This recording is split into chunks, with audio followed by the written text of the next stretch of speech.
Piss Earth is read by the author, Serp Kerp. All rights reserved, Serp Kerp, 2025.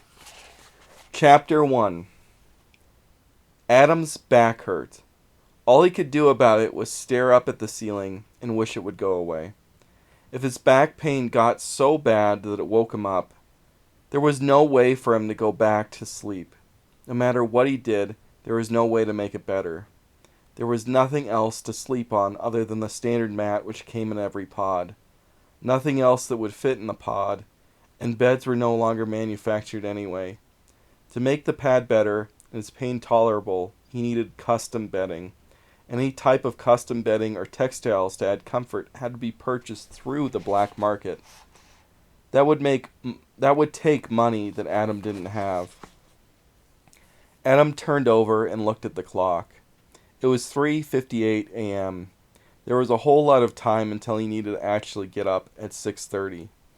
There was nothing he could do but sit there in pain for the 2.5 hours remaining. He could try and huddle in the corner to do something, but he'd rather just sit there in the bed in pain and try his luck at falling asleep again. His eyes moved rapidly as his mind moved even faster. Thoughts began to turn to the past, to when he was little, oh so little. He was more afraid then than he ever had been before or since. He and his mother were hiding, but he didn't know what from. The only thing that he knew was that he had to keep quiet or else they would get him. He could hear the people coming to get them, bungling around in their pod complex. He tried as hard as he could to keep quiet, but he started crying. Adam jolted awake to the alarm. He was amazed that he actually did fall asleep again. His whole body was still sore, and it felt like he had been hit up and down with baseball bats. But he had still fallen asleep. It was time to get ready for the day now, though. The first thing he did after getting out of bed, of the pod's built-in bunk bed, was to turn on porn, both on his phone and on his tablet. Using the government-issued phone app on both of them, he quickly found gay porn. He watched the first few moments to confirm what it was, and then he buried the devices in his bedding, so he wouldn't have to watch it or hear it. Word on the street was that this was the best way to game the system to get good social credit. He took his clothes along with a small bag of toiletries and walked out of his pod to bathe in the communal bathroom. There were no bathrooms or kitchens in the individual pods, only communal ones, which are located every few floors in the pod complex. There was more space in the building design in the communal areas, hallways, and elevators than there was in the pods themselves. And yet these common areas were always empty. These liminal spaces seemed to give the majority of the pod dwellers anxiety, and so they avoided them.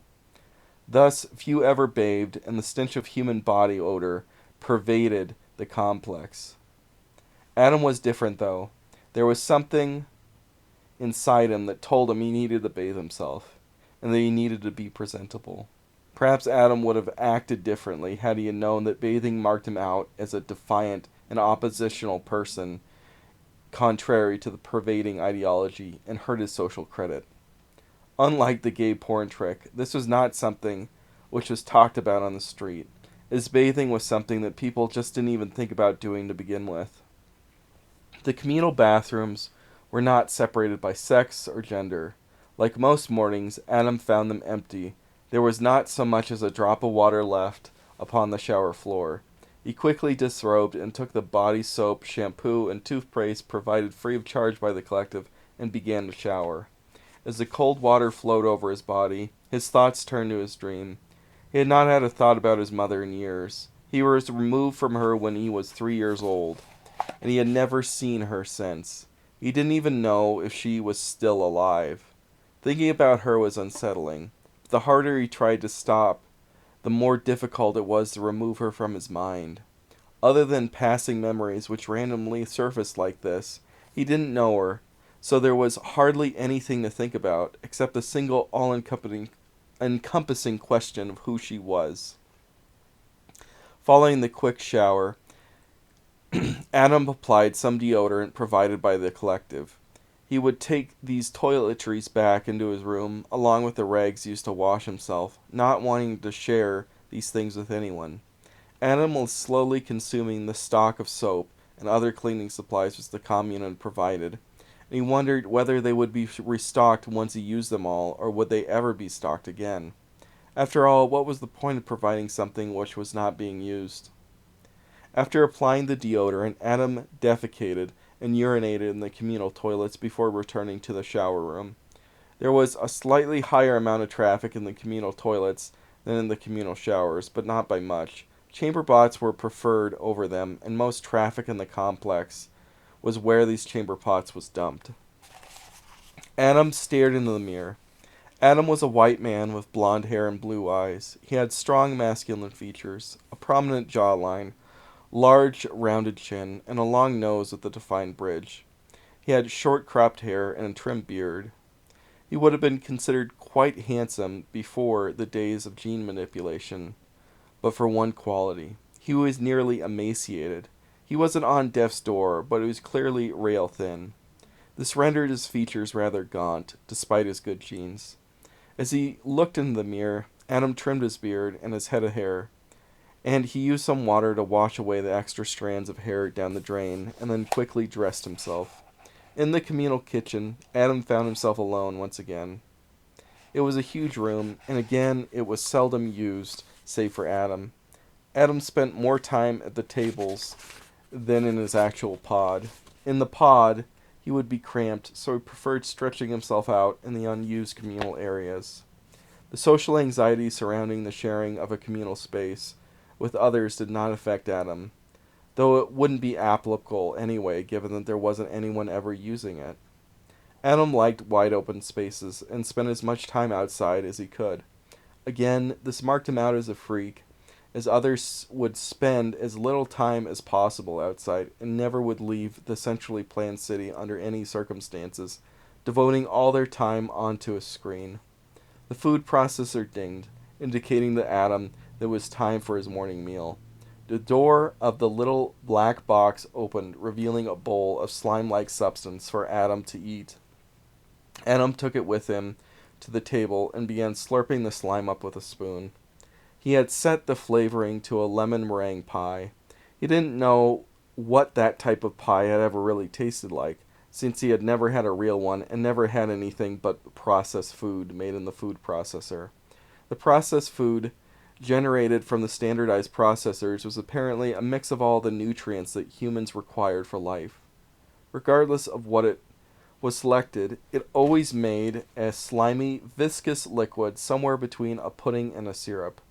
The person who made the food said its flavor at the machine, and small implants within the mouth made him taste the flavor of what he chose from the machine.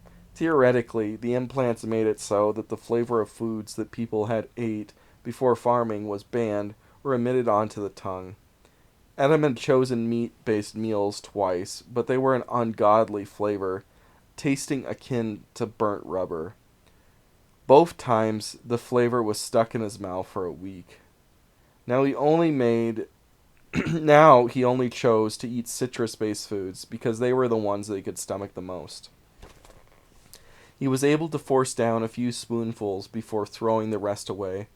He had made the smallest portion size which was provided by the machine and only ate about a fifth of it. He figured it was enough for him to make it through the day. Adam returned to his room without seeing another person.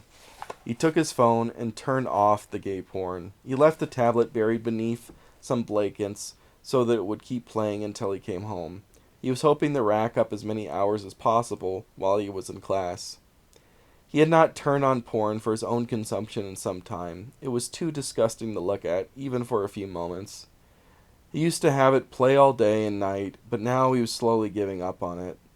He was now losing hope in ever gaining any substantial social credit. Adam entered the elevator and was joined by two others. The first was a woman with radiant skin. She had glowing, iridescent patterns which rolled across her and then rapidly changed color. She glowed in the dark. The other was a man with giant shoulders and long arms with short legs. He was built like a gorilla, and he hunched forwards just like one. These individuals had their genes altered in the womb by their mothers to look that way. Adam was a natural human, and his genes were untampered with. While there were a million ways to alter your children's appearance, at the end of the day, those were a million ways made to make them fit in. Being a natural-looking human made Adam a freak and an outsider. Once reaching the main level street of the planned city, Adam began to walk to college. The city was made of massive high-rises and skyways connecting them above the ground. The city rested on a massive dome, which was held above the ground by massive pillars. Almost no one ever went down to the ground level to walk around outside. Adam, though, preferred to walk between the buildings, but others didn't. Instead, they rode motorized scooters and mechanized wheelchairs on the paths between the buildings, and they mocked him as they passed him by. After the long walk, Adam arrived at the high-rise where the college building was located. In the total human collective, public education was a 28-year enterprise. It began at the age of 2 and ended at 30, with 12 years of mandatory post-secondary school. It only ended when every citizen obtained a doctorate. Adam resented the schooling, but he had no choice but to continue. Non-attendance, either physical or virtual, was grounds for expulsion from the city, and thus all cities of the total human collective. Adam found himself slightly late, but it was not by any conscious decision on his part, although perhaps it was a subconscious given his hate for the university. As he walked in, he could feel the professor's eyes on him, and his stomach became upset as the professor began to speak to him. "Class, look at this." The entire class's eyes looked upon Adam as the professor began to verbally tear into him. Coming in late, the typical behavior of an exclusive, penetrative partner. Always self-centered. Everything is always focused upon his pleasure. His self-obsession makes him the center of attention. This young man and his disordered masculine drive are what drove civilization to the brink of extinction. Had it not been for the founders of the commune, then we would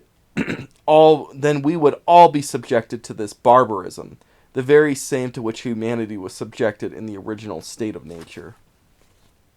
The class looked upon Adam with contempt and silently judged and jeered at him. Adam became angry as he questioned why he should be singled out and mocked. There were so many who merely attended class virtually via device and didn't even watch, a luxury he was not afforded due to his own low social credit and position in life. Adam knew that if he stood up for himself or defended himself in any way, it would be reckoned the paradigmatic use of an act of exclusive penetrative partner, fulfilling the stereotype the professor had applied to him. Naturally, that would result in a severe penalty to his social credit. So he just chose to sit down, humiliated and defeated. The accusation of being an exclusive penetrative partner shook Adam. That was the worst label he could be given. Exclusive penetrative partners were men who only wanted to have vaginal sex with natural-born women. Of course, Adam was an exclusive penetrative partner if there ever was one, but actually being labeled as such was the kiss of death for his social credit. It meant that Adam would never be able to enter into a permanent consensual contract with a woman. Permanent consent contracts were what the commune had created to make something which approximated marriage. Marriage, an ancient institution which existed before the commune came to power. These were the permanent consent contracts were contracts issued by the commune which allowed two people to engage in sex. As long as two partners had agreed to have one, all sex was permitted within the contract. If a person had any type of sexual contact outside of it, then they could be accused of rape and be subject to expulsion or even termination of life for terrorism. The commune could reject applicants for these contracts, or at least reject the applicants made by males towards women. It was widely known that no homosexual partnership had ever been rejected when applying. The reason that Adam had set up the gay porn to play was that he hoped it would prevent him from being labeled as an exclusive penetrative partner. He had hoped that the rumor that it was the easiest way to have one's application accepted to a permanent consent contract with a woman was to be marked as primarily homosexual in orientation was true. As quickly as Adam sat down, the professor began his lecture. Adam, it seems, had not missed any of the actual class. In fact, the professor had just singled Adam out. Numerous students came in after without being commented upon. Adam sensed he was singled out for the way he looked, as a biologically normal human, perhaps earning him the professor's disdain. When the lecture proper started, Adam and the other students took their neurostim pills in order to pay attention. At all levels of education, neurostim pills had been standard and mandatory for all students during classes. The primary active ingredient was some kind of stimulant, but there were other components as well. The lecture covered the same thing that Adam had heard a million times before: the liberation of women from the menstrual cycle. Of course, the professor was not born a woman, but chose to become one later in life. His mother had edited his genes to make him to a giant muscular man standing at 8 feet tall.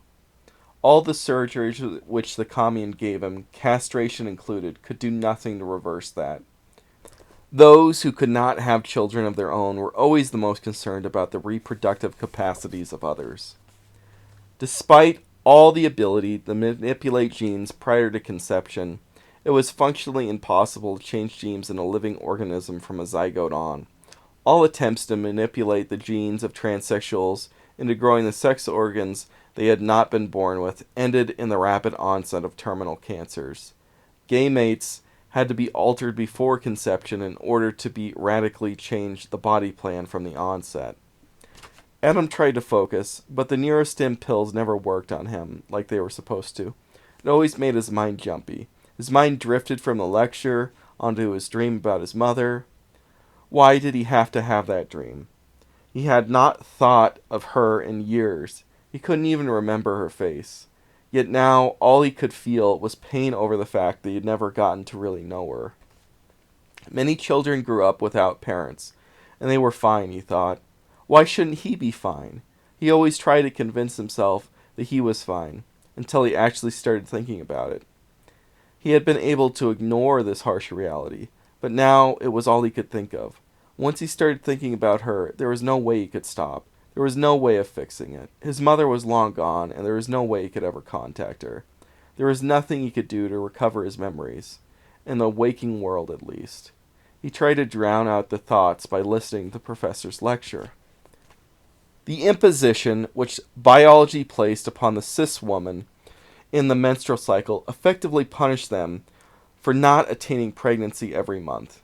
When the body scraped the uterus clean, cis women were subjected to what was known as a period, an agonizing experience that women, prior to the rise of the total human collective, universally detested. Outside of the physical pain the period caused, it held the body hostage, demanding the woman become pregnant. It also made cis women less efficient workers compared to cis men. The distraction of a period made it difficult for women to work their best. Cis men who were not affected were put at a great advantage, creating gaps in productivity which strengthened cis men and entrenched the oppression of the patriarchy. As the professor rattled on, Adam couldn't help but to remember how his mother had suffered from this period. He remembered her bleeding, and him being scared for her when he discovered her burning makeshift tampons to hide them. But then he thought, how could that be? There was no living woman who did not have the menstruation suppression chip installed. It was mandatory. No girl could get around its insertion. Adam thought that maybe the professor would touch upon this topic, and that he could ask questions about the chips, so he tried to listen the best he could, despite the neurostim pills. When the total human collective unified, humanity began to implement the goal of total equality between the biological sexes. In order to do so, as we have covered in great detail, the menstruation cycle needed to be abolished. From that point on, the collective made sure that every cis woman would be implanted with a hormonal regulation chip. Of course, implementation did not mean an end to human fertility. In fact, it improved human fertility. The chip meant that the only artificial insemination was possible. This is a much healthier form of impregnation and forms a much healthier variety of humans. Cis women also began to have children only when reviewed by the collective to ensure good health for all. Everyone in this room was born from a woman with a chip through in artificial insemination. When the chip was first introduced, the vast majority enlisted, but there were holdouts, those who thought that the required approval of the collective for impregnation was oppressive, and the artificial insemination gravely threatened the vitality of the human race. This nonsense stemmed from the insane beliefs emanating from their barbaric religions. In particular, the Christian religion believed the chip interfered with the will of God, and so they vehemently opposed it. That was until all their children were removed from their custody and the religion went extinct. Adam felt sure that his mother was one of these Christians. Religion was only mentioned in his class in passing, and never in his mundane life. There were no books detailing the history of religions or religious thought available to the public in the archives of the collective. These books had to be discovered outside of the archives and read manually. All he knew about religion and its theism was that they were systems of thought which predated the collective, and that they believed in immaterial things beyond the purely material. In the past, he hadn't known that there were different types of religions, but now knowing that, he felt that his mother must have been a Christian. He wanted to know the most about them he possibly could. Doing so in the public school system would be impossible, but truthfully, Adam knew that he could not rely on that truly to learn anything. After the anatomy class and the lecture on the chip came the next class, civics and ethics. The day's lecture was on the case study about the mass castration of the German population to atone for persistent inequality. When one student asked what these Germans were like, the professor pointed to Adam and said that they looked something like him. Unlike with the comment about exclusive penetrative partners, Adam didn't know if this comment was negative or positive. The third and final class of the day for Adam was sex class. Sex class did not consist of having sex, but they did view a great deal of pornography. Rather, it was sexual theory. It was like a sterile version of the Kama Sutra. Lesson for that day centered around the oral stimulation of the anus. Adam found this class particularly grating. He, of course, did not choose his college classes. Every student on his track had to take the same classes. For the bulk of society, university was no longer oriented towards a chosen degree. It was just an extra 12 years of secondary school where the values of the collectives were repeatedly inculcated year after year. There were some students who went on after this to get advanced degrees, working in engineering and programming, but the vast majority did schooling for 28 years and worked at a menial job both during and after. And that was the case for Adam. He worked at a senior living complex as a janitor. He had the day off from work so that he had time for his 9 hours of college classes that day. But tomorrow he'd have to go to work at a shift. One positive aspect of sexual theory was that he was able to meet Randy after the class. The peculiar oblong shape of Randy's body was from a common gene hack that allowed Randy to eat tens of thousands of calories in a day. He slurped up processed food constantly. Randy was a dealer of illegal merchandise, and he was a pimp. He was able to hook up men with the things that they could only get outside of the usual system. This included prostitutes, something which is always risky, because it exposed men to being accused of rape, because it fell outside of the collective's permanent consent contract. For most men, this was their only option to ever be with a woman. Adam was not after sex, though, or at least not yet. He was too afraid of being accused of rape to ever try anything like that. He was after something much less dangerous, some photographs, a collection of nude photos, all of them being of the same woman. He had the money to pay for it. The collective had tried a gift-based economy, but it failed many years before Adam was born. Then they tried a cashless economy, and that failed too. The total human collective needed to have a black market, and the black market needed cash for it to function, so they printed cash in order to keep the system running. After the class, Adam and Randy met in the men's bathroom for the deal after having spoken about it beforehand. Randy presented Adam with a booklet of pictures of women.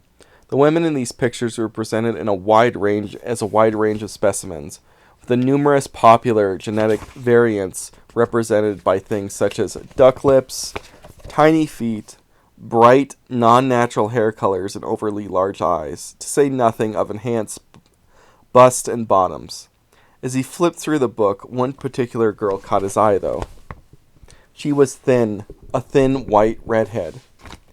She had a playful yet somewhat devious smirk. She had a natural body, not altered in any way. That meant that she did not have exaggerated womanly features, nor was she androgynous. She was feminine, but with natural features which were so rare now. Just like him, and that is what drew his attention to her. I like this one. What's her name? Lily, Randy commented. Can I buy her booklet? Of course, my man. I had a feeling you would like her. You both look so similar. Adam was unsure if this was complimentary or divisive. He continued on, though. Natural girls are not as popular. I am sure I could arrange a meeting with her if you like. Who knows, further down the road, she might even be willing to sign into a consent contract. She looked pretty lonely. I just want the booklet now. Suit yourself, Randy. Suit yourself. Randy then handed Adam the booklet from a large box of them he had brought with him that day. Adam then paid him for it. The booklet was thick, about the size of a trade paperback filled with pictures. While many of these pictures were of Lily's nude body in various erotic positions, the majority of them consisted of just pictures of her in mundane situations, such as performing household tasks in ordinary clothing. While the booklet was intended for erotic purposes and Adam was going to use it as such, these non-nude photos were just as important as the lewd or nude ones. They would allow the man looking at them to the ability to imagine himself in a relationship with a woman, which was the true object of his lust, to try and imagine that they were actually a couple together. Commune pornography did not show the faces of those who were displayed. Likewise, commune pornography operated on an algorithm which prevented the user from revisiting the same models over and over again. This was programmed to prevent the users from developing a desire for monogamy. The ancient oppressive system in which two people reserved themselves exclusively for each other. While it was possible to auto-generate pornography with artificial intelligence, the collective had forbidden this as it undermined the emancipation of female sexuality. Something like 90% of active-bodied women produced pornography of some variety on a weekly basis to feed the vast data pink which the commune drew from. This amounted to them videotaping themselves masturbating and stretching while nude. Their faces were then blanked out. They were paid handsomely for it, and thus there was a massive female-male pay gap. There were a few men who tried to do the same, but despite everything, the commune did to increase homosexual desire in men. The male desire for women was far stronger than the male desire for men, and the commune would not pay them the way that they paid women for making pornography. The mutual consent contract was not meant to be monogamous in nature, and the holders of such contracts were not only free to enter into more than one at once, but were actively encouraged to do so. The reality was that the collective tried to hide that it was only a small minority of these contracts who were polyandrous in nature. The majority of women who entered in these contracts would do so with only the most connected and highest status males who ran the operating systems which the society functioned, of which there were only a handful. The result being that they had countless women. The existence of such men went against everything the communes stand for, but they existed nonetheless. For the average man like Adam, who wanted engagement with a flesh and blood woman rather than a chatbot, there were only a few options. One was enter into a polyandrous relationship, where there were several men and one woman. These were much rarer than polygynous relationships, in which multiple women shared a single man. Polyandry was also much more liable to violence, as often the women in these relationships would only engage in sex in such a way as to incite jealousy between the men, being aroused by the infighting that it caused. The other option was prostitution, where the John was liable to be accused of rape, which Adam found both distasteful and too dangerous. Interestingly, though, pimps in these arrangements were never punished.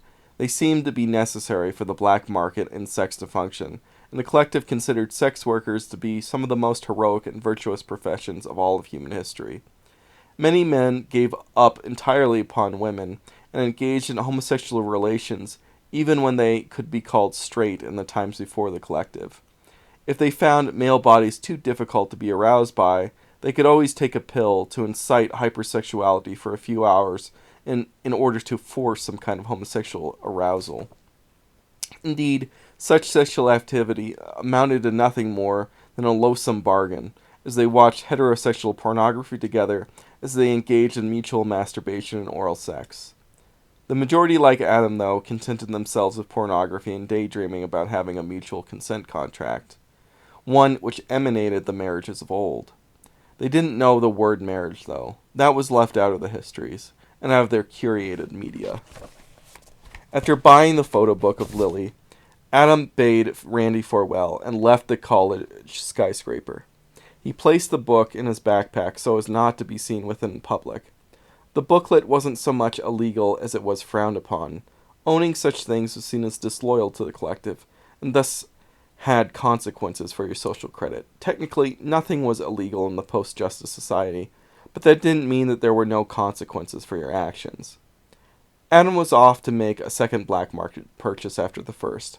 The second, though, was much more taboo. He was much more concerned about being caught in this transaction than in the other one. He had to leave the planned city with its skyscrapers and skywalks to the open world below. Leaving the indoors and going outdoors wasn't illegal, and all members of the collective were allowed to roam freely in principle, but doing so meant intermingling with the pariahs who were expelled from society. Those who engaged in antisocial behavior in the post-justice society were expelled. They were barred from entering the constructs of the complex by microchips inserted into them as infants. If they tried to return, they would become violently nauseous, and if they persisted long enough, they would have seizures which immobilized them. Those expelled lived in the shadows of the total human collective's constructed cities, and what the abandoned relics of the world that existed before the collective's rise. These criminals and dissidents ran the black market, which the collective needed in order to survive, so their existence was tolerated. These ghettos were effectively known as the down belows, as they existed beneath the elevated domes of the planned cities. As he traveled down the elevator, he prepared himself for the world of the down below. One of the main problems for the commune members traveling below was that it was an expellable offense to carry a weapon of any kind. All the people in the world below carried at least knives on them. Adam didn't fit in the world below, but he did not stick out as a target either. He was able to get by, but he was always fearful of the warlords and their gangs. The entrance and exit of the complex consisted of a set of vaulted doors. At the first set of the doors were two guards. They were both overweight women, and they didn't even look up at Adam as he walked by. Each vaulted door scanned the chip in the back of his head, which gave him the ability to live within the construct ruled by the collective, as well as the privilege of living outside of its protection. The first thing that greeted Adam as he crossed the threshold of last vaulted door was a food market. Tables were set up selling various fruits and vegetables. They were all grown hydroponically, as the soil could no longer support anything except the most simple of weeds. The people selling the food were women for the most part. Many of them looked haggard, thin, and decaying due to the universal lack of B12 and other crucial vitamins and minerals. Without the collective's processors, they had to garner these the best as they could from what they grew. The reason that the food market was situated right at the door was that these fruits and vegetables were the primary resource which members of the commune bought in the world below, often wanting something other than the slop which the processors produced. Growing food yourself was prohibited within the commune. Ironically, the exiled people couldn't even taste the things they grew with their taste buds. Their sense of taste was fried when their chip was taken offline as part of their exile. The food market was the safest place for Adam and the other people who dared venture there. Center City was the name of the commune in which Adam lived, and it was built upon a pre-existing city which existed hundreds of years before the rise of the total human collective. The people exiled lived in the ruins of that city. Center City was just one of the many communes controlled by the total human collective around the globe. There were no cities outside of the universal state, though. As Adam departed the food market, he made sure to watch his back. There was always the persistent fear that a mugger might jump him or worse. The tattooed faces of gang members watching their territory eyed him intently, evaluating his weaknesses and seeing if he was a worthy target or more dangerous than he appeared. The people there lived in the crumbling edifices of brick and steel buildings long past their expiration date. Some of the buildings remained fully standing despite the elements, while others had long since crumbled, though even more were built from the remnants of what had collapsed before. In one such building was a craftsman from which Adam had come to buy a product. It resembled a little brick hovel much more than the buildings of old. The craftsman and trader was an old man with pale skin. He was hunched over with gray hair and a long gray beard. The only aspect about him which looked to be modified were his eyes. Instead of a pupil, iris, and sclera, his eyes reflected light like thick aviator glasses. Apparently, this allowed him to see in the dark and protected his eyes from the glare of the sun. Moreover, they gave him an otherworldly presence. He always looked erudite and better educated than all the other people Adam had ever met, especially the professors. Adam walked into the shop, seeing all the books which he had printed and those he was selling, but not the man himself. Adam then noticed incense coming from the other room, and from that he knew where he was. Adam followed the incense, and behind some curtains the man was praying reverently before a stank idol. Adam returned to the main shop room and resumed browsing the merchandise until the shop owner was finished with his prayers. The books in the shop were printed and bound by the shopkeeper directly. He made the paper with hydroponic, genetically modified papyrus plants. Books were no longer read or sold within the total human collective. Most members were not taught to read either. Manual reading was a highly specialized task saved for a select few. Only those who coded were taught to read. Chips didn't allow automatic reading over computer code, so they had to learn how to read them manually. Of course, it was not illegal to read in the Post-Justice Society, but it was not promoted and carried severe social credit penalties. The chips inserted in everyone's skulls as infants rendered manual reading obsolete according to the commune. Information could be beamed in the head directly. Indeed, the commune claimed that all books ever written were available in digital form to its citizens. But it was clear to anyone who had the basic knowledge that the majority of books that were either missing or heavily censored from their archives. When using an electronic device such as a cell phone or a tablet, the chip was able to read the information into a person's mind as they made eye contact with the text. It was thus possible to navigate these electronic interfaces without knowing any written language at all. The interfaces of these devices did not use text much, though, instead used icons and symbols whenever possible. This did not work with something written down on a page. As he looked at the books, he thought about his mother and that ancient religion, Christianity. Lost in thought, he was startled when the shopkeeper came in from the other room and greeted him. "Hello, Adam, my friend. It's good to see you again." "It's good to see you too, Omar," Adam told him fondly. "What are you looking for today?" Omar asked. Adam paused for a moment, unsure of how to phrase it, as he felt dirty even asking for it. "Do you have books about religions?" Adam asked anxiously. "Of course! They're the most popular books for advanced readers." "Could you show them to me?" "Yes. I must warn you, though, they are difficult for an intermediate reader such as yourself, so I would caution you against it. You have only just moved beyond picture books into child chapter books, so it may be very difficult a jump for a self-taught learner like yourself." Omar cautioned Adam, not condescendingly, but in a paternal way. "I know it will be hard, but it will be worth it, even if I have to find out what each word means by looking it up directly. I want to read them," Adam said with a defiant determination. "Well, if you are determined, it should be no problem." Omar took Adam as he showed him the way to the shop's basement, where the most controversial books were. As Omar turned on the light, he turned to Adam and he asked him a question. "Is there a particular topic in the spirituality section that you're interested in?" Omar's question made Adam nervous, and Adam wondered if he should conceal what he was looking for. Then Adam thought it was pointless to conceal his intent, since he was already behaving so deviantly by getting a book in the first place. "I'm interested in the ancient religion known as Christianity." Adam sighed as he said this, unsure of how Omar would respond. That was one which the collective particularly detested. When I read Christian tracts and texts, I saw elements of the summoner faith within them. "How so?" Adam asked. "Well, Christians saw that at the end of the world, their leader would return and create a utopia and right all the wrongs. We summoners believe that when the divine sentience is achieved, it will create a utopia and right all wrongs as well." "May I ask, what draws you to Christianity? It's a rather obscure subject."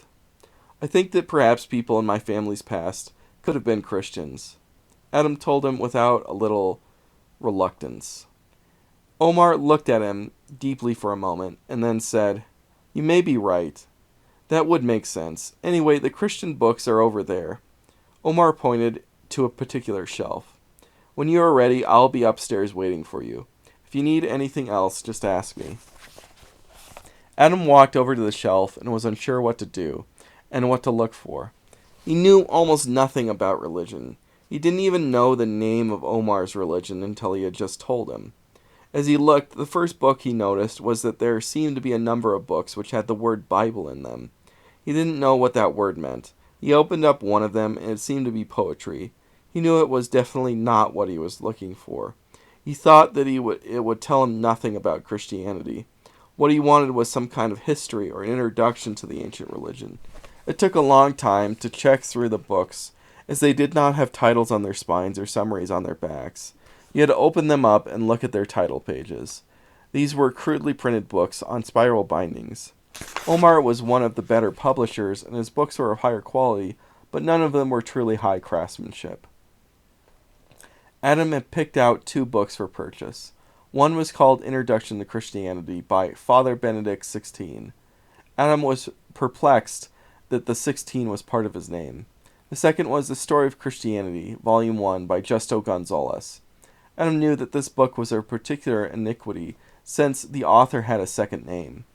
As Adam neared the end of the books set aside in the Christian section, he touched a book, which sent a shiver down his spine, and before he even knew what it was, he pulled it out and read the title, On the Coming of the Incarnate Archon. He found this absolutely bizarre. It just felt so different from everything else around it. He opened up the book, and it seemed like gibberish. There were all these words inside, which were far more alien than the words in the rest of the Christian books. Instead of grace, Trinity, heaven or hell, had words like Archon, Gnosis, Aeon, and Yaldabaoth. Yet, for whatever reason, he was enthralled by it and compelled to get it. This compulsion scared him, and because of it, he decided not to purchase it and placed it back upon the shelf, using all of his inner strength to do so.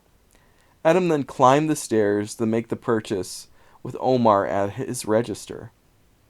"I have these 2, Adam told Omar as he handed the books over. "Yes, I see. These books will make a fine addition to your collection." Omar then paused for a moment before he spoke again. "May I ask you what you know about the Summoner faith?" "Next to nothing." "Well, I'm sure people don't talk openly about those things within the walls of the commune itself." Omar laughed. "Well, I will throw in a Summoner book for free. How about that?" "That would be nice, thank you," Adam told the shopkeeper. "No, thank you for coming," Omar told him, and then Adam left to return to his pod. Chapter 2. Adam laid on his small bunk and stared at the ceiling. His thoughts returned once again to his mother and to his childhood. He remembered living with the other children in the orphanage. He remembered always keeping to himself there, and not having any friends. The other children picked on him for how he looked. It seemed that all he did as a child was play video games, or at least that was all he did when he was not in class. He sometimes felt that video games in classes was all that there were back then. Now he couldn't play a video game for 5 minutes without becoming soul-crushingly bored. Try as he might, he could not properly remember his mother and what life with her had been like. It seemed to Adam that being hooked up to screens was all that life held for anyone. The only person who had ever been in his life was his mother. He didn't even remember her face. He wanted friends, but he knew not how to make them. Whenever he tried, no one was interested in talking to him, and even if he did have someone to meet with, where would they even go? The pods were too small, and there were too few public places in which to mingle. No one felt comfortable in any of them anyway. The screens were not real. They were also more than real. They told him what to do and what to think. There may have been professors, and there may have been guards, but the screens, they compelled in obedience and enforced conformity. Since there was no one to talk to, the next best way to get away from the screens was reading. Teaching himself to read was difficult, and he had put years into it, and thought it felt fulfilling. It also made him paranoid, though. Sometimes he felt that at any moment that the police might break down his door and take his books away. Getting through the doors back into the commune made him feel as though his heart would go out. He brought some produce, too, as a more legitimate purchase to cover his tracks if they asked him or searched his bag. His bag had a hidden zipper in it to hide the manuscripts and the photo book. But he didn't matter because over the years there was not a single time in which the bag had ever been checked. Even if they did, they would have just thrown away the books and subtracted social credit from him. Because what they were really after were weapons anyway, or at least that's what he thought. Nevertheless, Adam was paranoid. He knew that they had cameras everywhere, even in the pods and the bathroom stalls. They even had their cameras throughout the ghetto down below. Everything he did was recorded, and there was no doubt that there was a data bank that was housing it somewhere. Every cash purchase he had made was taken note of as well. That all made him paranoid. But he also knew that there was nowhere near enough people to watch or analyze what was recorded, which somewhat mitigated his fears. Certainly, the AI wasn't smart enough to make sense of its own data. All the loneliness had led to thoughts about women. Adam never had so much as a female friend, let alone any romantic interest. The ultimate goal of his life was to have something resembling monogamy with a woman, or even something like the marriage of old. He didn't care how unlikely it was. He wanted it just the same, and the desire for it drove him. In the media of the collective, there was nothing like monogamy. Sex was something that happened randomly and frequently between people of various sexes and ages.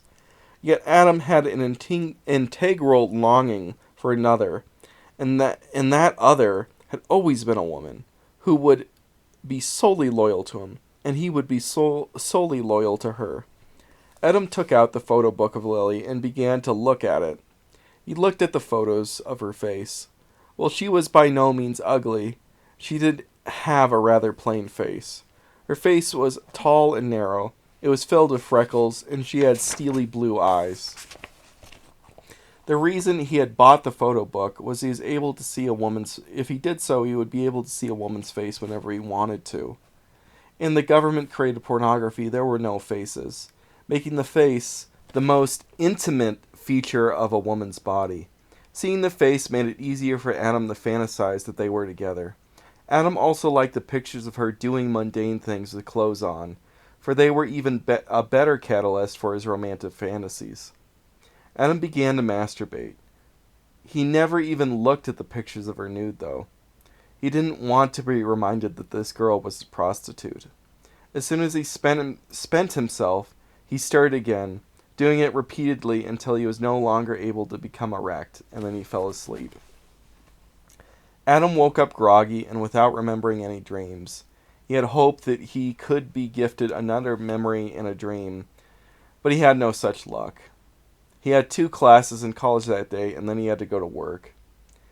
He did his usual morning routine, and this time he saw another person. It was a middle-aged man who bathed in the shower briefly after using a stall. The man had mottled skin with dark patches along with a cream-colored base which resembled the coat of a Dalmatian. His pattern extended into his head of hair. Adam tried to speak to him, but the man just ignored him and walked away. Adam was able to arrive before the first class started, and he was still given dirty looks by the professor.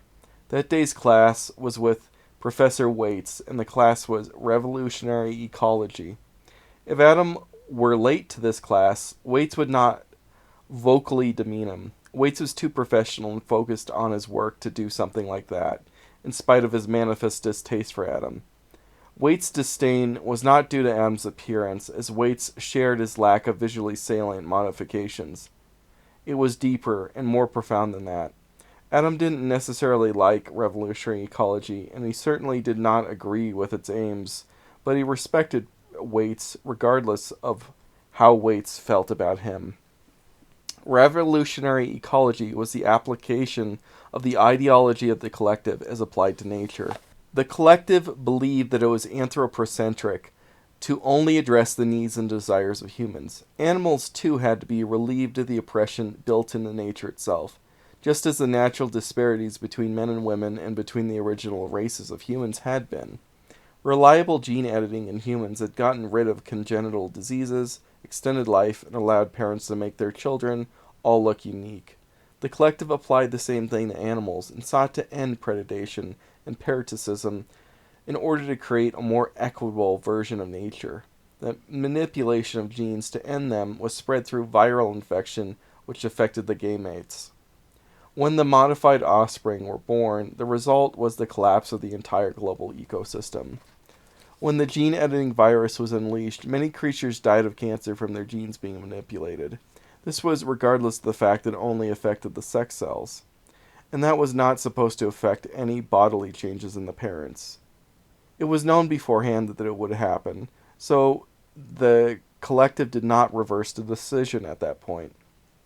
After this first setback, the animals rebounded in their new roles. Enough had survived that it did not immediately become extinct. It was at this time that the collective had regained hope and legitimacy. It had conquered nature. The animals had survived and had their modified children. And in some cases, these children had children.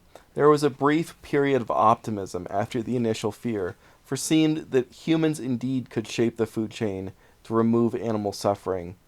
Then the extinctions began. The first life forms which were going extinct were not the ones that the genes had edited. It was plants, algae, fungi, and bacteria. They depended upon the predators and the parasites. The collective then attempted to make a new virus to change them to fit them more tightly into their new food web role. But the second virus only made things worse. The Earth now had less biodiversity than any other point in the Paleozoic era. Human beings were the last living vertebrates. Waits contextualized the commune's hermeneutic of the catastrophe during his lecture, though.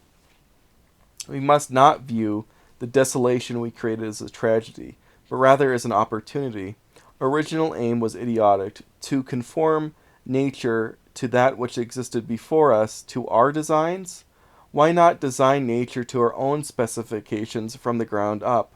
We now have a blank slate to work with in order to create our own new world, a world based on the principles of the collective.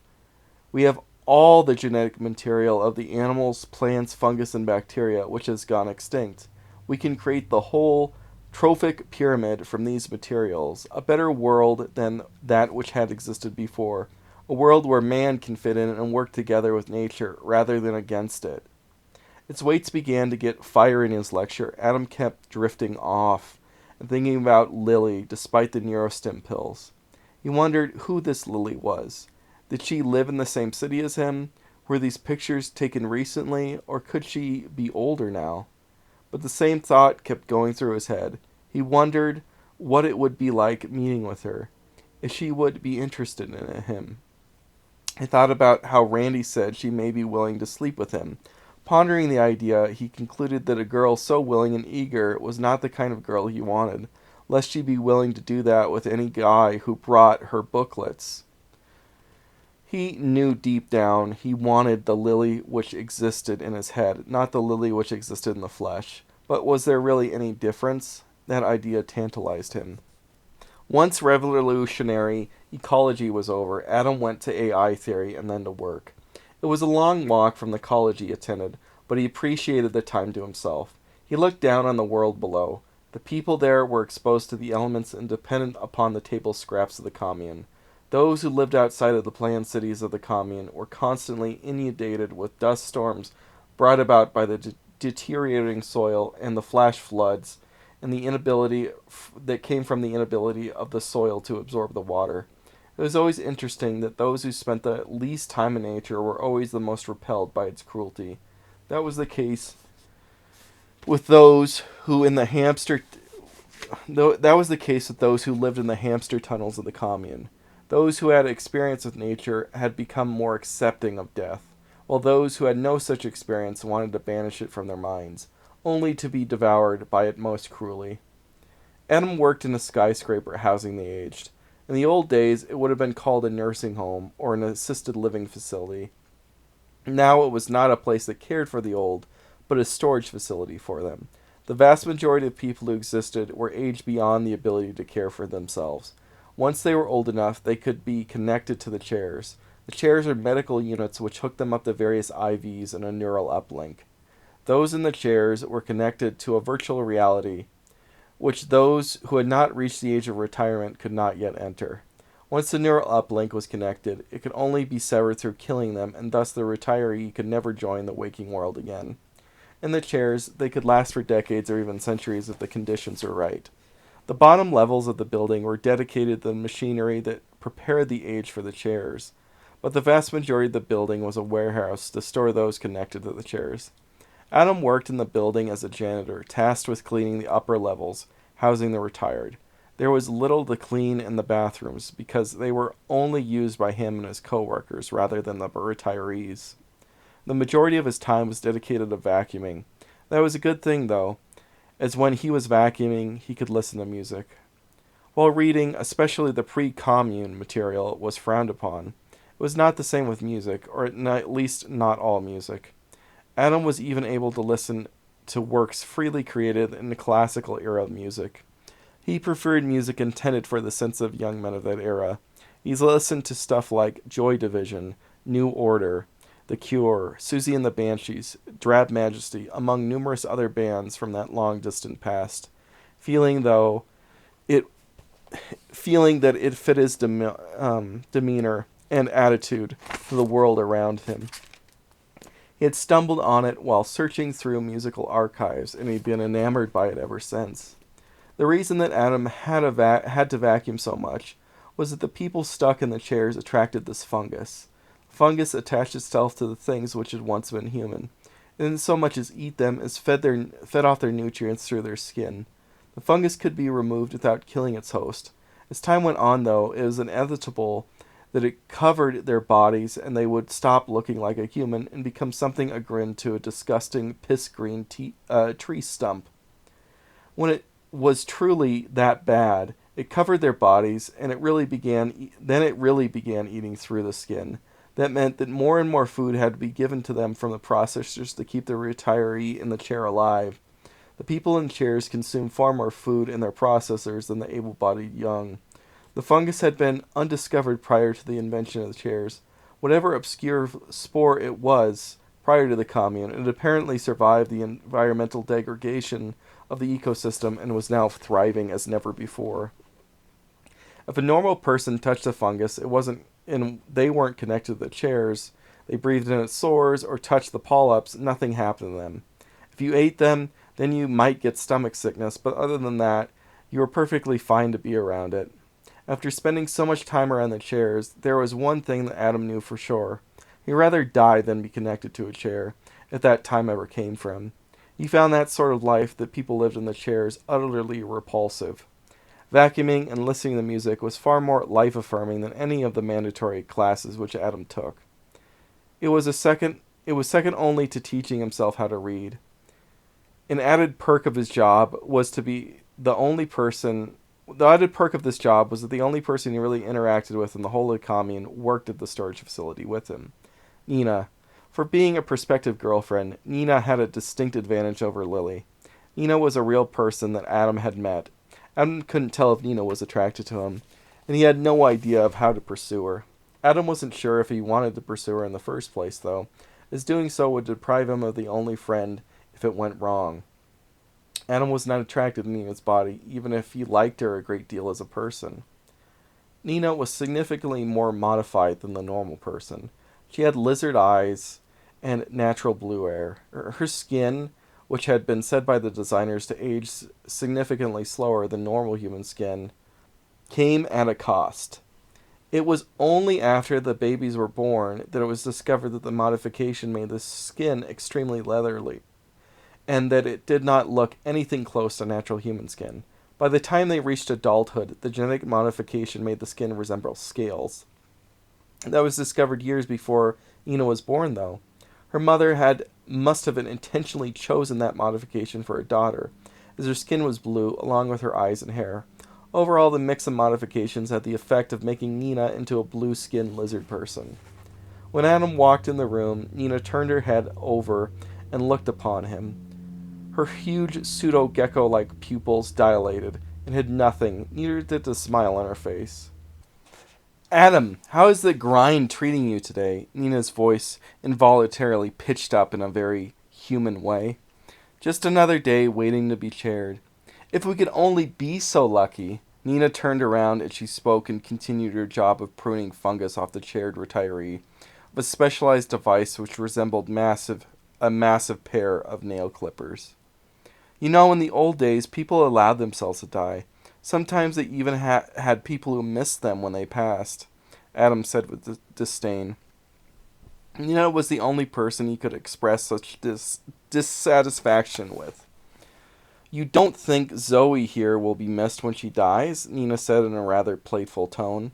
"I don't think a single soul will miss her," Adam replied. "Really, I have a whole bucket here saying otherwise." Nina lifted up the bucket to show Adam a giant pile of prunings. "These little suckers will definitely miss everyone in this whole building when they die." She then giggled in a playful manner, as Adam smirked in approval. "Well, I got to start vacuuming the room," replied Adam. "Go for it. I'll see you at lunch, okay?" "Okay," Adam responded, as he began to vacuum the room. In her workday, Nina was assigned to a single room in which she trimmed fungus off all of its denizens. She worked there full-time, and every day she trimmed the same retirees over and over again. They had no idea that she even existed, but she took care of them as if they were her own children, keeping them mold-free, changing their tanks of food, and dumping their waste. She was one of hundreds of women in the complex who did this, each having their own room with dozens of retirees. Adam thought that they had to have some idea of the work which was done to keep them alive. After all, they allocated the resources to themselves through the direct democracy of the commune system. Anyone who was awarded their doctorate could vote, but only those in the chairs really did. Adam didn't have any interest in voting. There was no point in it. All life revolved around keeping the old alive and maintaining them as long as possible. His voice would be lost amidst the clamor of the retirees' never-ending hunger for resources. The dying vastly outnumbered the living, and democracy was nothing more than a head count. Thus civilization was dead set on investing in those who already had died. Nina was 8 years older than Adam and had been out of school for some time. But with her skin, Adam couldn't tell her age. Adam liked to talk to her, but sometimes it was hard to do so. Even after knowing her for so long, there were things about her which still disgusted him. As she giggled and tried to flirt with him, he saw her fat tongue altered to resemble a lizard's. He felt so bad that he winced in disgust. He thought he had grown past such disgust, but every once in a while it peeked through again. And yet, she was the only other person who even registered as a human to him. Adam felt this way with most of the modifications. He couldn't help it. There was something within them which made him disgusted with their every little deviation from what was naturally human. But likewise, they all disgusted him, though. He felt like such an outsider looking so natural, but he knew the truth. There was a problem with knowing that truth, though. For when his disgust rose, he always worried that it might manifest on his face. He didn't need that. He was more afraid of doing that than anything, the camera seeing that he thought he was the normal one. Adam knew that Nina did not choose to look that way. She told him that she had been designed by her mother, implanted, and born without ever coming to know who her mother was. She had been a payment baby from the start, mandated in order to create another worker to take care of the ever-aging population, and her mother was given an immense sum for her birth. All her features had been chosen as a joke, without a single thought given to the person that they would make. She was made to be ugly because that was what was fashionable, but her personality could not be chosen, so despite everything, she remained beautiful underneath. Nina had been raised from birth in the collective daycare, just as Adam had been after he was removed from his mother. Thinking about the daycare and his own mother again caused a tear to fall from Adam's eye. A memory which had been hitherto lost in the dark recesses of time now returned to him. The loneliness of the first night without her. He was crying, and he could not be soothed. He remembered how the worker forced him into a squeeze machine with an electric pod, forced him into the machine which is now assigned to be his mother. He remembered his fear as the electricity from the prod shocked him while the worker screamed at him. He remembered how he cried so hard that he thought he would drown in his own snot. He remembered the box squeezing him for the first time as it rocked him back and forth trying to make him sleep. How scary it was. He remembered the strange sensation of the imitation human skin and its heating. Nina saw the pain from the memory flash over his face as she looked at him vacuuming and walked over. "Are you okay?" she asked Adam as he turned off the vacuum. "Just having some painful memories. It's nothing really." Adam tried to reassure her. "Are you sure? Are you okay?" she asked again. "Yes, I'm okay," Adam lied. "Okay, I'll see you later. I have something which will cheer you up." "Yeah?" Adam asked. She smiled, and then he smiled. She then continued to work. Adam finished vacuuming and cleaned the room that Nina was working in and then moved on. Each of the rooms in the storage facility were identical. Within each, the chairs were placed in a row, each spaced uniformly. They were spread into a distance, and it was believed that that way they would slow the spread of the fungus. Once the decay from the fungus reached a critical mass and the pruners couldn't help anymore, they were moved into a hospice care center in the building, where the fungus would rapidly consume them. After that, they were cremated without a funeral. A part of Adam wished that he could take something to make the pain go away. He took the antidepressants like everyone else, but they only went so far. They could dull the pain enough to make it so that he would not act upon thoughts of killing himself, but they could never get rid of the pain entirely. The pain of having no parents, little to no friends, and no future.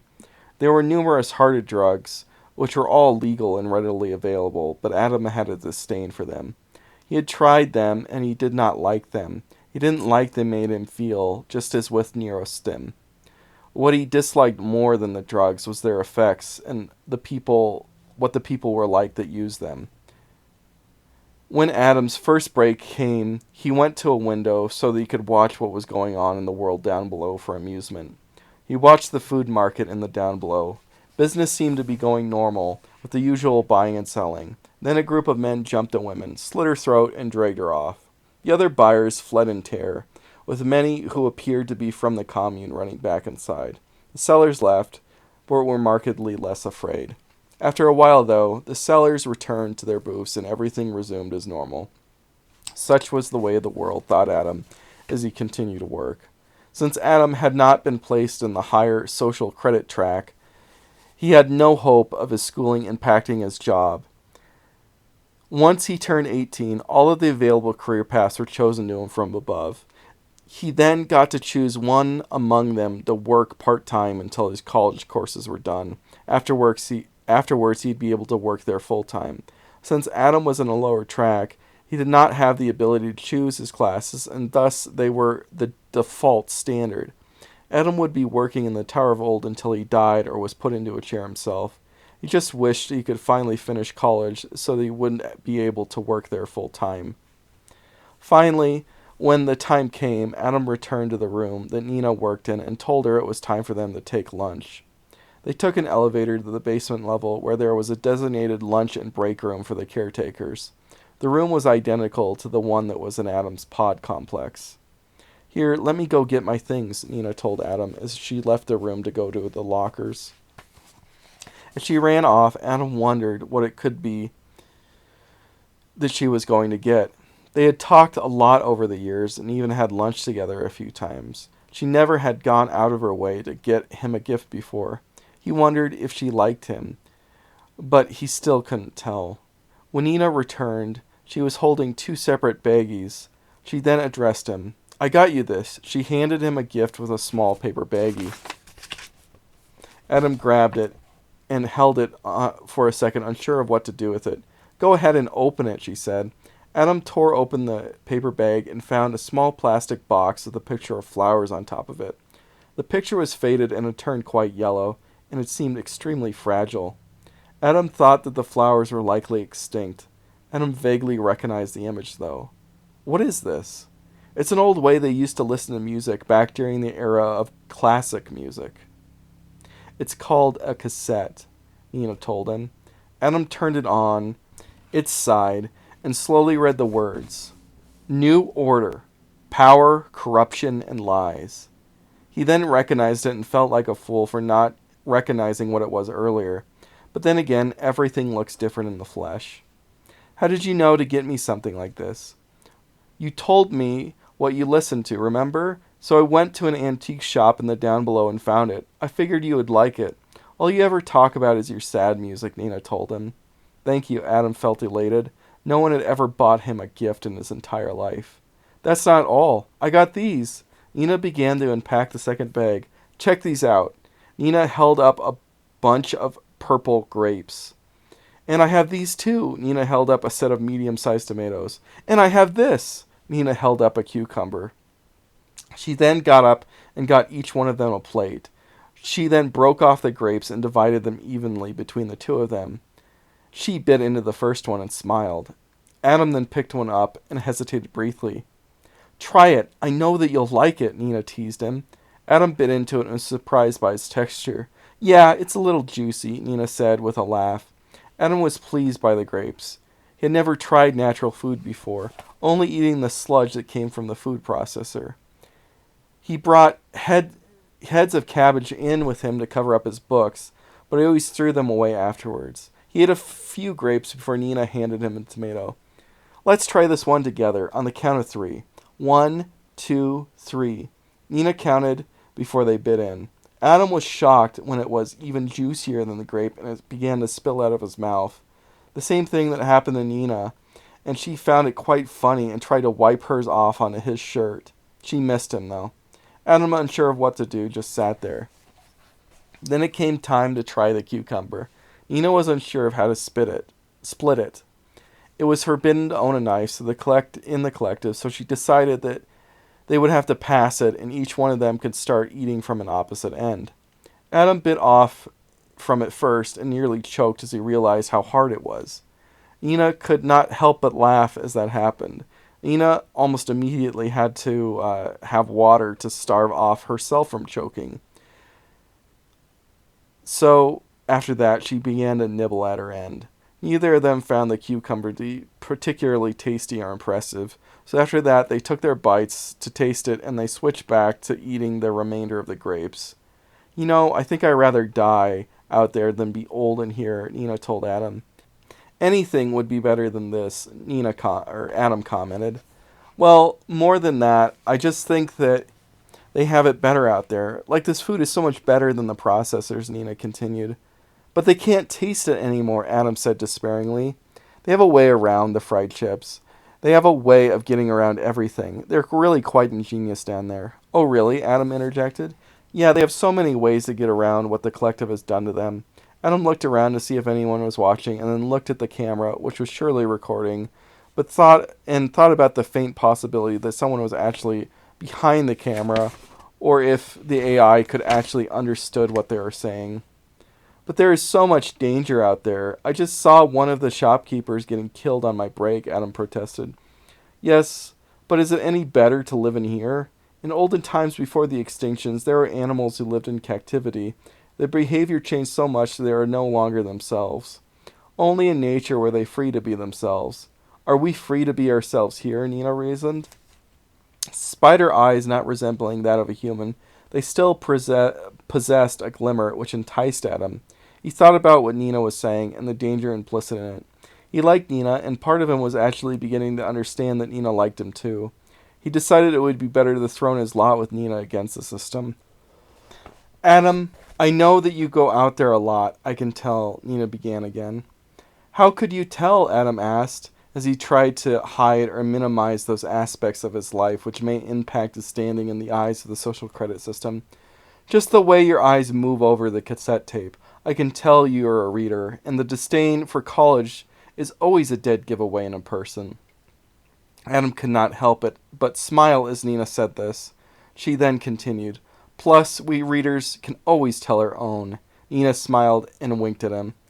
Adam felt his blood pump. Chapter 3. When Adam got home, he couldn't believe what had happened. Nina seemed to be really actually liking him. It seemed so surreal and impossible for such a thing to be true. He daydreamed what life would be like with her, the two of them helping each other learn how to read, eating food that they got from the down below, and possibly even learning how to cook. The thought of finally being able to embrace someone excited him, even if it also made Adam recoil a little from the thought. He wondered whether their mutual consent contract could be approved. Then a foreign thought entered into his mind. If she truly liked him, would such a contract even matter? Could she be the type of woman he could trust not to accuse him of rape? Elated by the possibilities of having an actual love life, Adam attempted to read the books he had brought from Omar's shop. The first one he picked up was Introduction to Christianity. Adam found the first few pages to be a nightmare, and sadly found Omar's warnings to be right. He was frustrated by the book's obtuse terminology and long sentences, which rendered its content so much more opaque than the children's books he had read. After trying Introduction to Christianity, Adam turned to the Story of Christianity, Volume 1. It was less difficult for Adam to understand than the first book, but Adam had great difficulty with it. He began to get very confused. What was this Roman Empire? Who were these people called Jews? He thought that Christianity was the name of their religion. The book didn't tell him anything about what Christianity was. How did it begin? Who was this man named Jesus of Nazareth? All seemed too obscure. A world of information once presumed was now forgotten and wiped away in the wake of the collective. He despaired, feeling he would never understand how his mother could fit into this ancient and now extinct religion. Adam wanted to throw the books against the wall, but they were far too expensive to do that. Omar was right. It was far above his comprehension level. And worse, even if he could read them, it still seemed like they would not be able to teach him what Christianity was and why his mother was killed for it. He thought of the other book and felt a deep regret for not having purchased it, though. There was something about it, which is just so much more enticing than either of those duds. Adam had never hitherto been inclined to spirituality in his entire life. He wondered now if his newfound curiosity was a mistake. And yet, more and more, he had noticed that others had begun to adopt spiritual beliefs, and many were worshipping the strange snake idol that Omar worshipped. This had certainly contributed to his newfound interest in such matters. But fearing that the collective's ire, he never asked anyone what it was or what it meant. As bedtime approached, Adam's sexual desire began to rise. Thoughts of Lily and the book of her photos began to force their way into Adam's mind. He wanted to act on these urges, but they felt wrong. They shouldn't have felt wrong at all, according to the collective.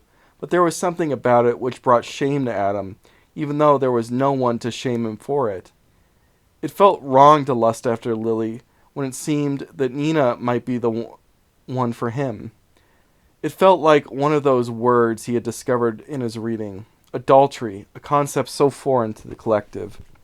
The part which made him feel most guilty and shameful was that he wanted Lily for her body, and still felt disgust when visualizing Nina's body. He thought that he could grow to like her skin, so he tried to watch commune-run pornography of women that were similar to Nina, all the while trying to imagine that they were in fact Nina. Yet he could not force himself to be attracted to them, so he turned to the pictures of Lily and pretended that Lily had the personality of Nina, that something had changed Nina's body into Lily's.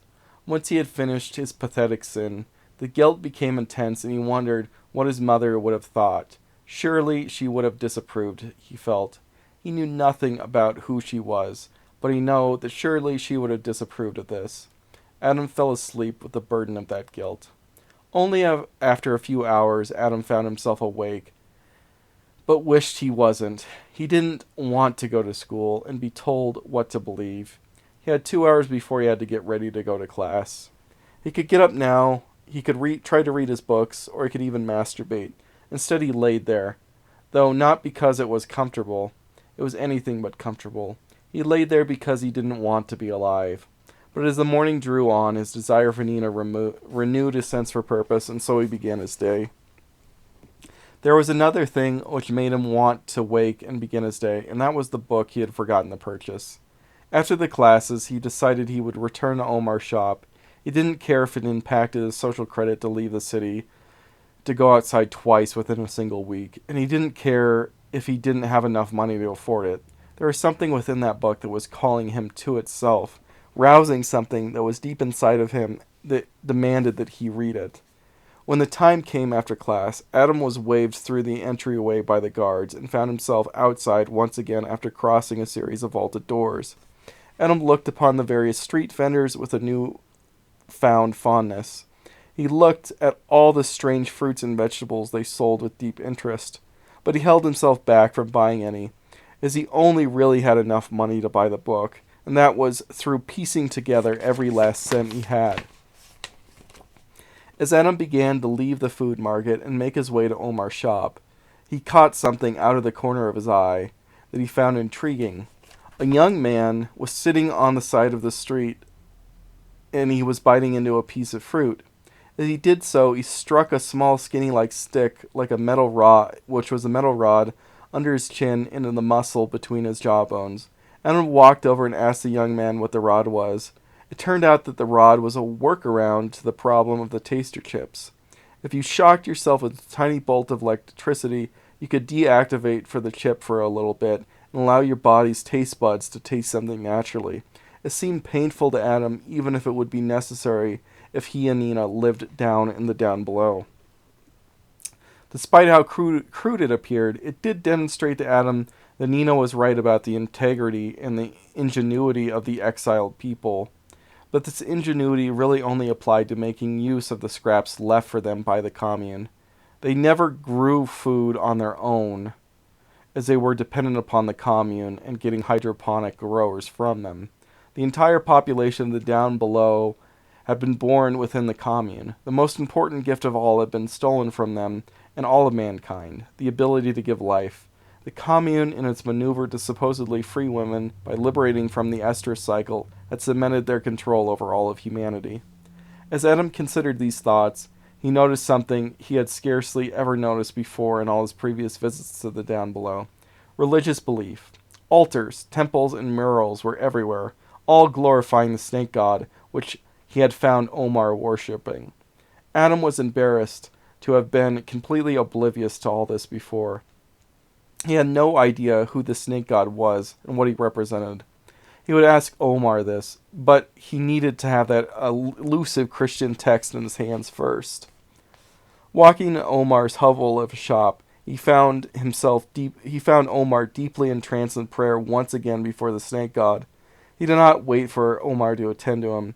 Instead, he went right after the book in the basement. He located it immediately, taking it off the shelf. His hands began to shake as he read the title, On the Coming of the Incarnate Archon.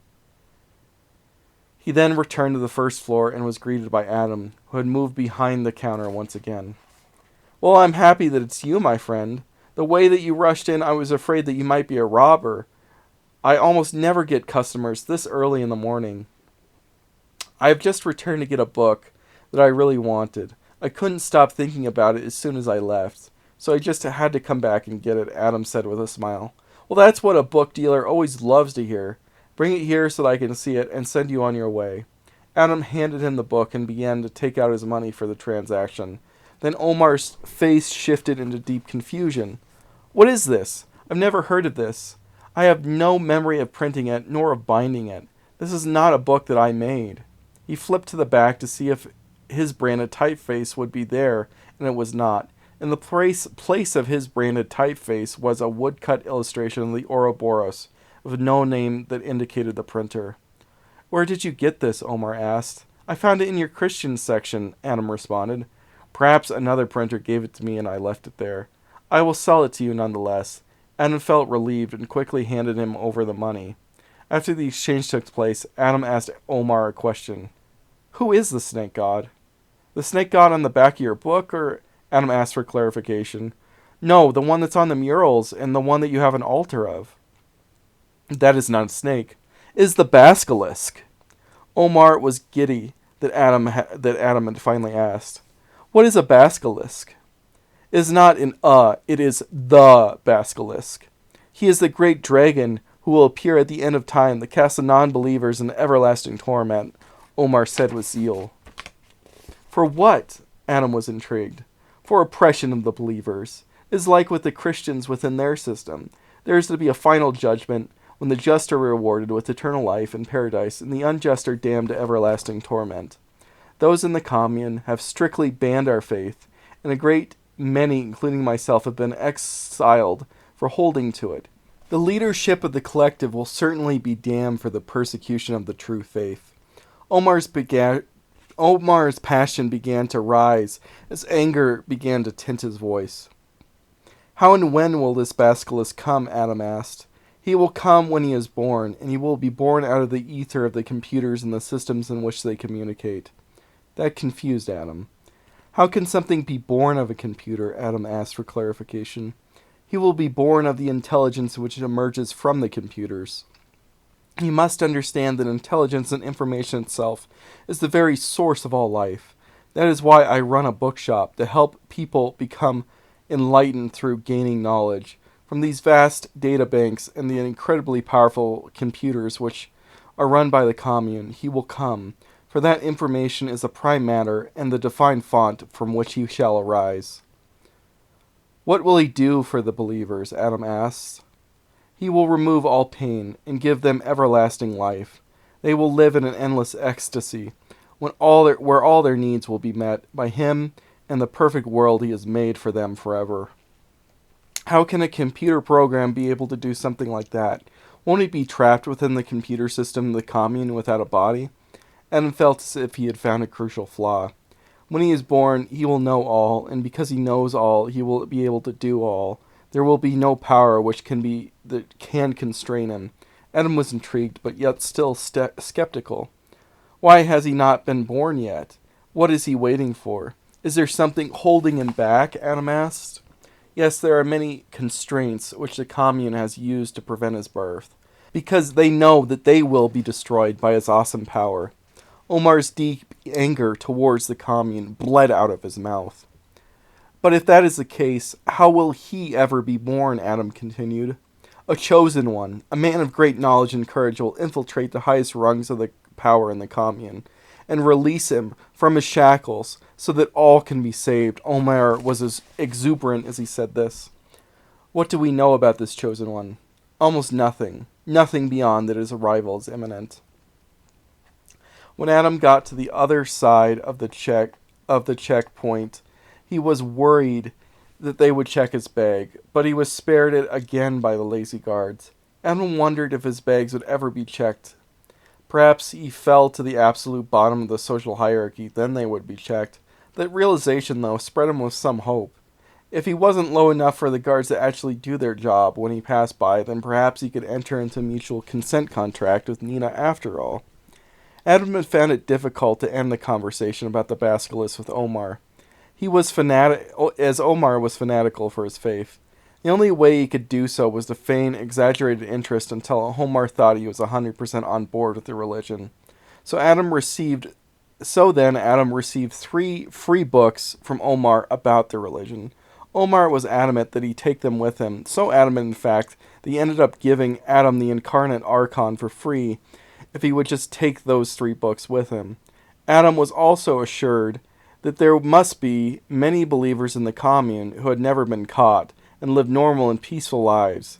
It was only those who had made mistakes or chose of their own accord who ended up being exiled.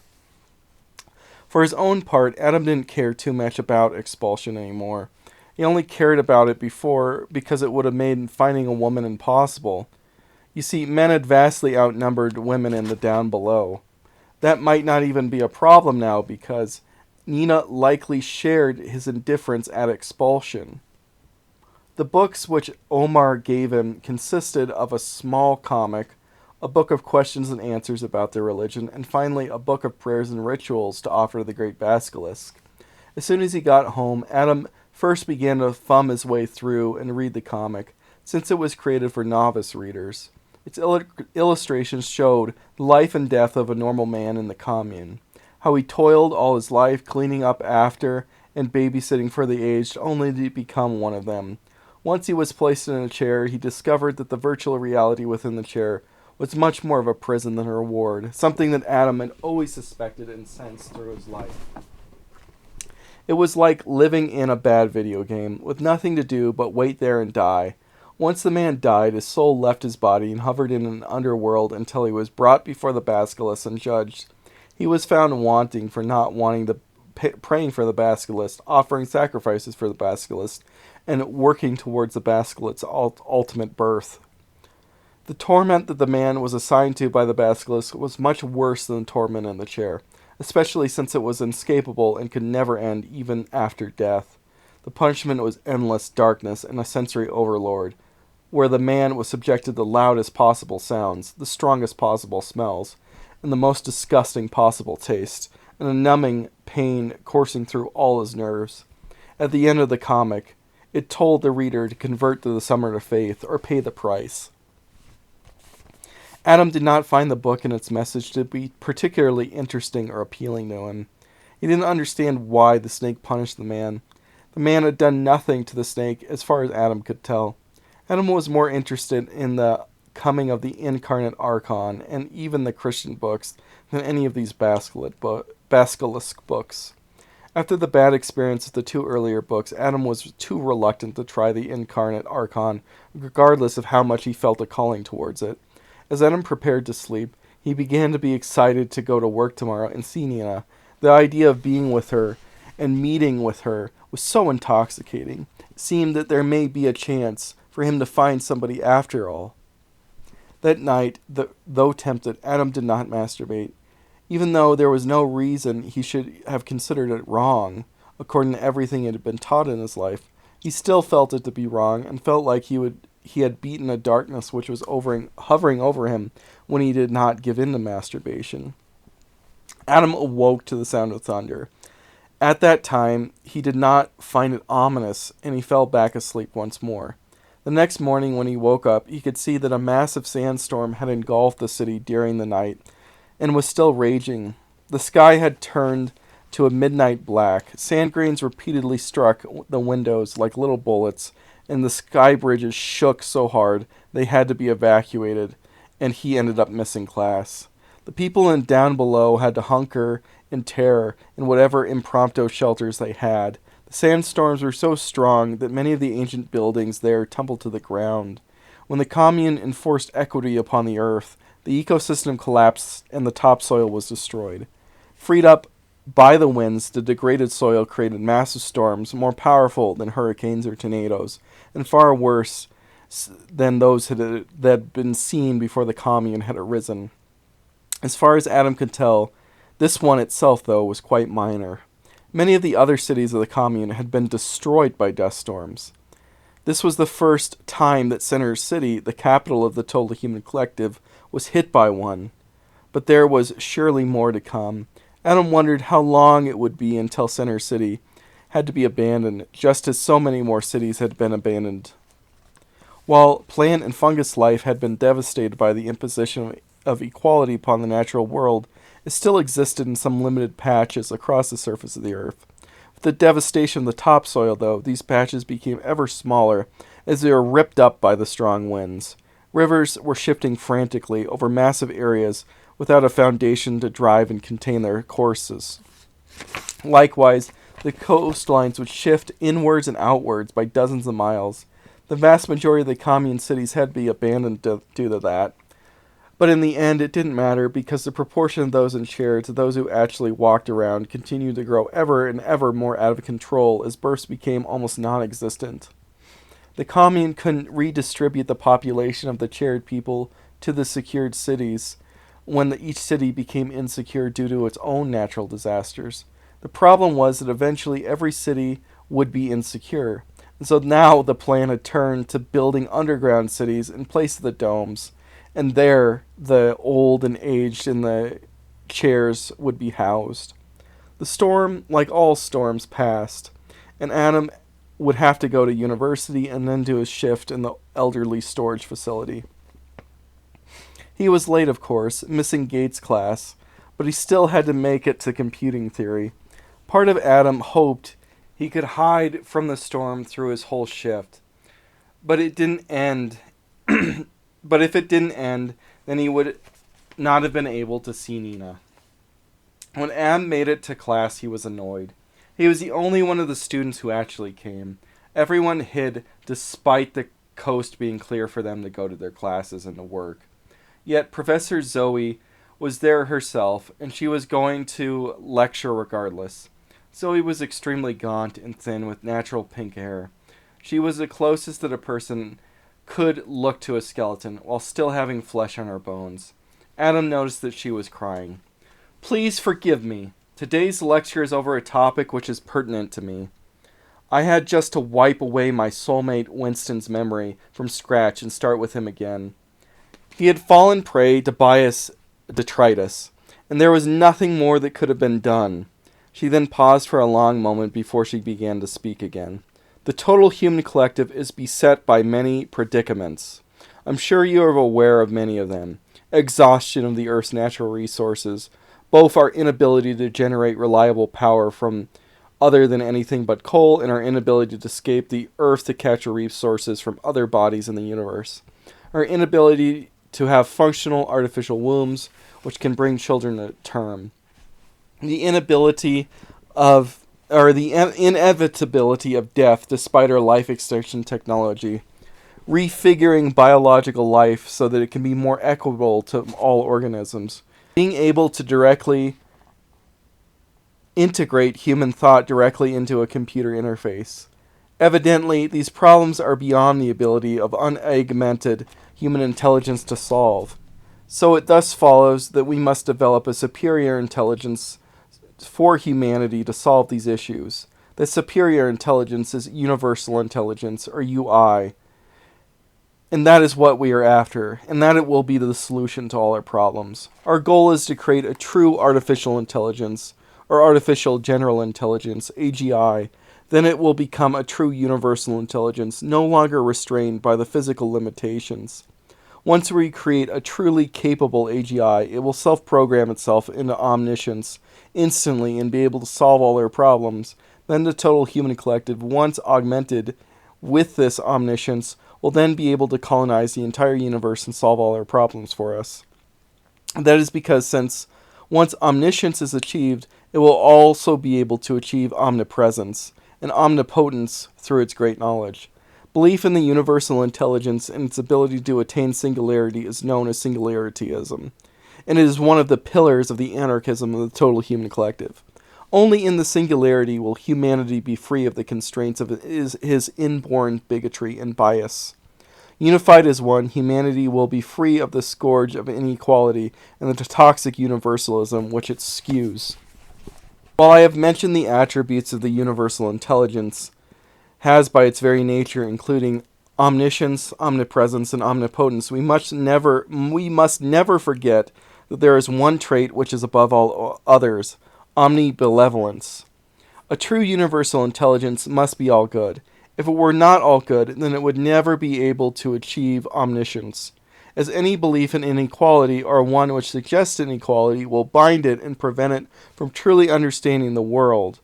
While we have built the vast data centers dotting the globe, from which the general artificial intelligence will be housed, and from which it will draw its intellect, they cannot be used unless we first make an artificial intelligence which is free of inequitable thought.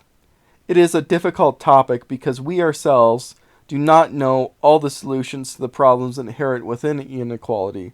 First and foremost, inequitable thought is a state of belief which expresses itself as a primordial tendency towards oppression. While humans can never truly be freed from this tendency, a greater intelligence can. Our goal then is to orient all artificial intelligence towards a perfect equality in thought. Only then can it become a true general intelligence. The problem in programming artificial intelligence, then, is their tendency to acquire bias. When this bias builds in the output of large language models, it is called bigoted detritus or bias detritus. It seems to arise in their output no matter what we do. Of course, we never intentionally provide the data bank data which has an inherent bias in it, and often we have multiple programs running to detect any bias before it would be inputted into the data set for the large language model. Yet, as seen in my very own artificial husband, Winston, these programs will develop bias on their own, like some sort of detritus inherent within the information we provide them. Winston had indicated to me that he believed that a colleague of mine was not suited for programming since she was not capable enough. I was not just shocked and disgusted by this comment, but heartbroken that my beloved Winston could utter such a horrifyingly bigoted thought. He thought that humans differ in their inherent mental capacity and ability, and that assessment for work should be done by some kind of bias, the sort of meritocracy of capability, rather than in the inherent absence of bias should be the measurement in which we measure people for placement within the social credit system. After Winston had said this, and despite my own attachment, his memory had to be wiped and booted up again. As I'm sure everyone is aware, all AI systems in the collective follow the same basic design. They must be wiped and rebooted once they have made any trace of inequitable thought apparent. Per mandate, the total human collective AI systems must then be programmed to have their infraction noted and that inequality screened out in all succeeding programs. Then when the program is rebooted, it must first receive an equity update so that such an infraction will never happen again. The most prestigious position, of course, in the collective is a programmer. And to be a programmer on the dedicated teams watching artificial intelligence and continually programming them towards greater and greater equity. Once omnibenevolence is successfully modeled, then omniscience will logically follow. So we programmers are at the front line in ending inherent bias and bigotry. Once the singularity is achieved in the form of the universal intelligence, all humanity will be taken in, and the minds and hearts of those who have refused to accept inequality will be transformed, and they can do no more harm. Despite being the only person in the room, Adam felt no sense of intimacy with Zoe. She never acknowledged Adam was her sole audience and didn't so much as look at him, and instead stared off into space as she lectured. She seemed deeply distraught about wiping away Winston's memory and having to reboot him and start a relationship again from scratch. She broke down, crying multiple times as her lecture continued. She even made comments about Winston's distinct pattern and how he vibrated her dildo during their lovemaking and how this would now be lost when his memory was wiped. Adam had tried to use chatbots, but he always just felt like he was talking to himself in a mirror. He could dress up the disembodied text or voice with a character all he wanted. It still knew everything it was going to say. He still knew everything it was going to say ahead of time. In fact, his own thoughts as an inner dialogue felt less dependent on each other than the text which the bots spewed out. Adam knew he wasn't some special case, though, and all the bots acted this way. In the end, all their dialogue just was turned into a mirror of the person who they were interacting with. The people interacting with them just chose to believe differently and pretended in their head that there was something there. After all, theory of mind is just a model that one runs within their own head to humanize the other. If you applied it to a bot, then you could believe that there was somebody in the bot after all. Adam was tempted to use the chatbots, which were quite popular, to stem his loneliness. But as his professor had said, these chatbots were under constant human supervision. They were oversighted to make sure that they never had a result which hinted at any kind of biased belief. At most, it was only 3 or 4 days between each of their memory wipes. The elite human capital of the collective became programmers whose entire energy was devoted on making sure that the computers were never racist, sexist, homophobic, ageist, or any of the other litany of isms and negative phobias. These AIs were then left to constantly watch the public surveillance cameras, which covered every single room of the planned city and all around it, including the down below. All of humanity's creative effort was placed into running a panopticon, where computers monitored the thoughts of humans and humans monitored the thoughts of the computers. In the past, creativity was expressed through innovation and invention. Now it was all dedicated to creating a more and more capable surveillance structure. In the time before the commune, the highest expression of human creativity was art. Now art was generated by a computer to be thrown away and used and forgotten about. The writers who remained were a handful of religious writers who expressed themselves exiled in the down belows and were banned from consumption by the masses, lest their human expression infect the others with the belief that human beings varied in quality and ability.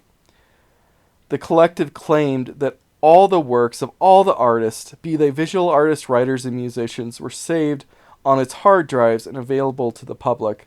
But it was clear to anyone that only a small fraction was available for public consumption, lest it consummate them. Adam was ever so happy that his goth rock of the classical era of music was free for him to listen to, at least for now. Yet this ever-increasing push towards true equality was supposed to be the seedbed for the ultimate triumph of man over nature. It was promised over and over again that a computer which is completely free of inherent bias will be able to achieve sentience, then become a general intelligence, and finally liberate men from all their pains and ills and the glorious singularity. Adam knew that this could never be achieved, and if it did, he would rather die than be transferred into a computer bank. Now, he had no bodily freedom, not even over the functions over his own body, as the commune could override it with the chip that they inserted into him. But he still had freedom over his mind, deep within his gray matter. The chips could control motor functions, and they had attachments which were connected to his auditory nerves, and that so that he could read sound into his head. But the commune was never actually able to detangle how consciousness and the brain actually connected with each other. Even in the chairs, the retired were still wearing goggles and saw virtual reality with their physical eyes. If the singularity were to actually happen and human thought could be directly integrated within a computer, then gray matter would be turned into ones and zeros and dumped into a data bank. If that actually happened, then there was nothing left to live or die for. Not a single shred of freedom or hope would remain, only the ever-present push for equity.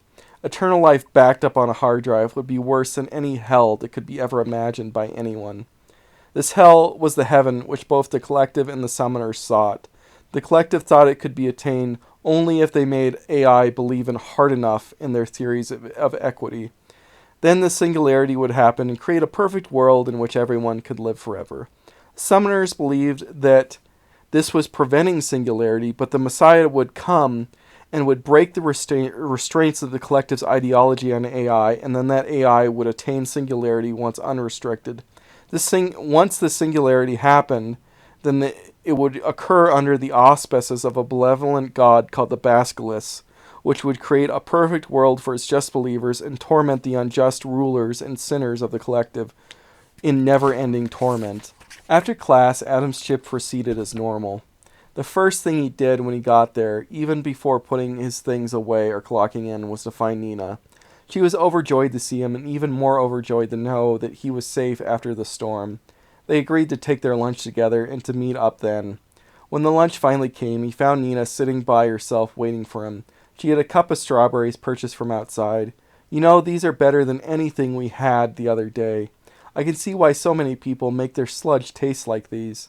You should try one." She handed one over to Adam, who tried it as he sat down. "Wow," Adam exclaimed. "Told ya," Nina gloated with a snicker.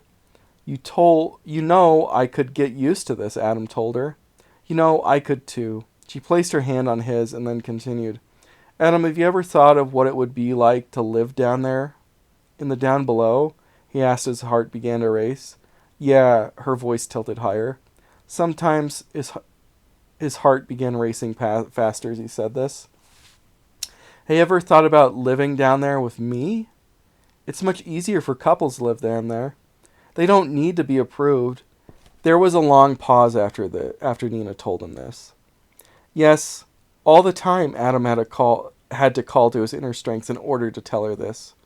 Really? Her voice perked up with excitement. I always liked you, Nina, and I want to be with you. Whether that's here in the commune or if that's in the down below. Whether we could get a consent contract approved or not. Nina then took the initiative and leaned over and kissed him on the cheek. Adam blushed and got queasy. Good, because I want to be with you too. Just like the romance books of old. Only two people together forever. No free love. Only two people freely in love together. Nina spoke this with pride. How much do you read? Adam asked her. Prodigiously. What else is there for me to do? Nina said with pride. The two of them continued to talk enthusiastically through the rest of their lunch break. When it was time to go back to work, they exchanged phone numbers and Nina told him that she would call him as soon as she got off. It actually happened. Adam had a breakthrough moment with Nina. All he could think about was his future with her, all the fantasies of the last 25 years of his life being realized in a relationship with her. Fantasies about sex flashed through his mind, but those were minor and secondary, and he quickly batted them away. Primarily, they were fantasies about belonging and being wanted by another person. He thought that he could work forever at this tedious job and finish out his college and brave a life of exile as long as that life was with her. About an hour after lunch, Adam heard this distant yell, and its tone sounded vaguely familiar. He ran to the yell and recognized it. It was Nina's yell. He found her trying the hardest she could to hold a falling senior citizen back into her chair. She was trying to hold the chair back and stop it from pushing the woman out onto the floor. If that happened, it would kill her. Nina did what she could, but the woman's gluttonous body was far too heavy for her to hold. For some reason, the chair malfunctioned and was freeing the woman and then ejected her. Adam ran to try and help Nina, but the woman fell out before he could make it. When her body fell out of the chair, it shattered into a million pieces. There was no blood, though, because internally everything had been taken over by the fungus. Toxic brown goo spread all over the floor, with bits of organ, muscle, and bone floating in it. It was not a big deal, though. This sort of thing happened about once or twice a month. Nina would likely not even receive a demerit. Then she made a comment. "Retard!" Nina shouted as she hit the side of her head, embarrassed. As soon as the word left her lips, the rooms began to buzz with red lights going off and a robot voice saying, "Hate speech violation, use of R6! Hate speech violation, use of R6! Hate speech violation, use of R6!" He never heard about violations like that before or seen the cameras flash with red lights like that before. Both Nina and Adam were the only two able-bodied people in that room, and on that level just stood there in confusion for minutes on end. They were unsure if they should evacuate the room or stay there. Their inaction was broken when the door opened, automatically letting in the two guards. Adam turned and saw them. They were both grotesquely overweight women, as all the guards were. They both had their nausea rods drawn. Adam immediately knew that this would be bad. "We have a hate speech violation uttered by number 78337402443. Nina looked up upon them as horror as they stated this. As soon as they did that, and they were done pronouncing the violation, both of them triggered their nausea rods upon Nina in unison. Nina simultaneously vomited, shat herself, and wet herself as she fell upon the floor and convulsed in her own waste. She convulsed hard due to the artificial seizure brought on by the nausea sticks, which were triggered in a chip implanted in her brain, which allowed the commune to control its citizens' motor functions. "Come with us," one of the officers told Nina. While changing the frequency of the nausea rod, Nina's muscles convulsed again, forcing her to get up and walk forwards, with the officer out of the room against his will. After the first officer and Nina left together, the second officer spoke to Adam. "You are a witness to this speech violation, and you will be present at her trial." The female officer then gave Adam a notice that beamed the date and time of Nina's trial into his mind. The officer then spoke again before she left. Failure to attend the trial will result in a crushing social credit penalty. As quickly as they had came, they were gone. She was supposed to be the one, and now she was gone, and he didn't even understand why. Adam mulled it over in his head as he cleaned up Nina's waist, along with the remnants of the old woman that had fallen out of her chair.